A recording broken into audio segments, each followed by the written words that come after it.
Welcome to Deep Rock Academy, a series of videos showing you how to be the best dwarf that you can be. My upcoming videos are going to be a little bit more advanced and a little bit more complex, so I thought it best to start here with the official Deep Rock Galactic tutorial, with some bonus bits of course. The first tip here is to always make sure you can leave the way you came in.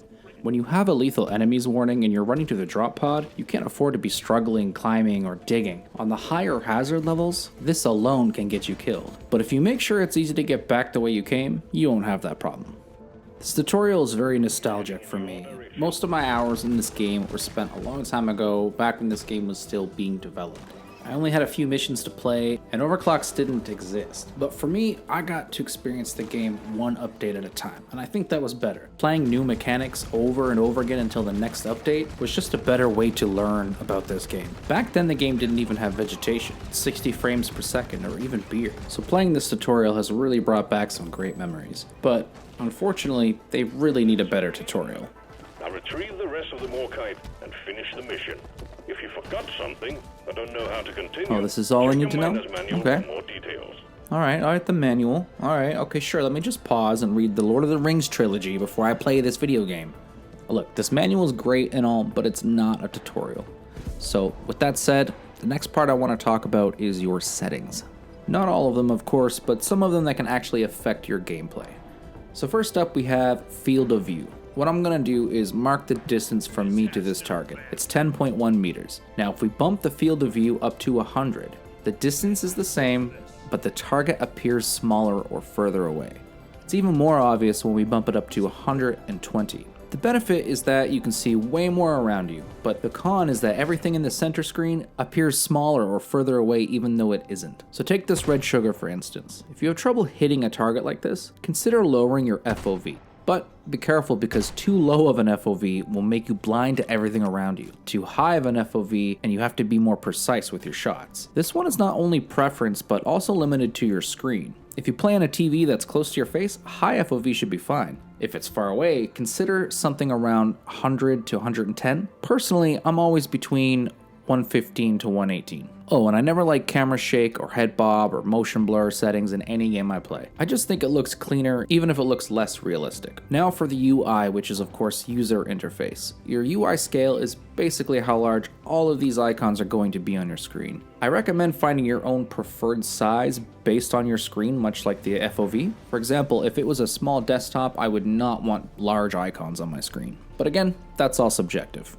But the main thing I want to share with you guys is this dynamic settings option for your icons. Anything you can check dynamic for means that it won't appear on your screen until you make it appear. When you use your laser tool, it will show you everything that you have set to dynamic. This can be very useful if you want to immerse yourself in the game a bit more and clean up your screen of useless things like flashlight, while still being able to check for what you really need. I don't know if anybody actually uses the compass or depth meter in this game. I mean, telling your teammates East 83 isn't a bad idea, but with the ping system, this seems kind of pointless. I would just completely turn this off. So the ultimate settings I recommend is to do dynamic for almost everything except for your health and shield here. And of course your ping connection if you want that on your screen as well. I need to always see my health and shield instead of guessing where I am, and I find it hard to check it when I'm fighting for my life, so I tend to keep that on. I also like to see my perk status here. But other than that, if I need to see anything else, I just use my laser tool.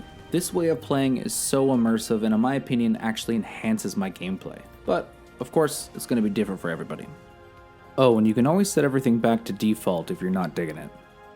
The next thing that I encourage more players to use is this waypoint tool. The waypoint tool does not get used, I think, like ever. I think I've seen it a couple times, but it was just, put somewhere randomly. The thing about the waypoint tool is that it's a ping that doesn't go away. So if there's something you need to come back to, like some minerals that you left behind, or a bunker that you're going to need later on, you can leave a waypoint there and always find your way back. It'd be really convenient if you could customize the waypoint and maybe quickly type in bunker or minerals or something so that everybody in the party can mutually see what it is and actually utilize it. Because I suspect even if you do use waypoint, other team members aren't going to know what the waypoint's there for. Unless you're on voice chat, of course.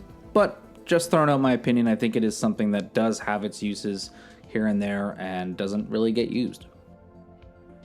Something else pretty cool is if you go to your miner's manual under bestiary, On the top right corner, it's going to show you how many kills you've gotten for every enemy type. Honestly, I just think it would be cool to see what everybody's numbers are. You know, I don't really know what average is. I don't know what I should have for 600 hours in the game. I have no idea. So it'd be cool to see what everybody else has. But I'll tell you one thing, I definitely have been downed, I think, more than everybody ever, which is horrible. But what do you guys have? What's normal in this game? What should I have? So let me know in the comments. Put how many hours you've been in the game and how many kills you've got, or even of a specific enemy type.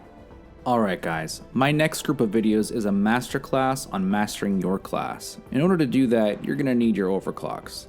So if you're left out of any of my videos, please stick with me because I'm also doing videos on ammo, class role priorities, detonator-proof bunkers, and how to do every event so I can help you get those overclocks. But when you do get all your overclocks, just come back to the Deep Rock Academy playlist and find your masterclass video. Also, welcome to my new subscribers. Thanks for joining us on the Deep Rock Academy experience. Let's make some gray beards out of some green beards.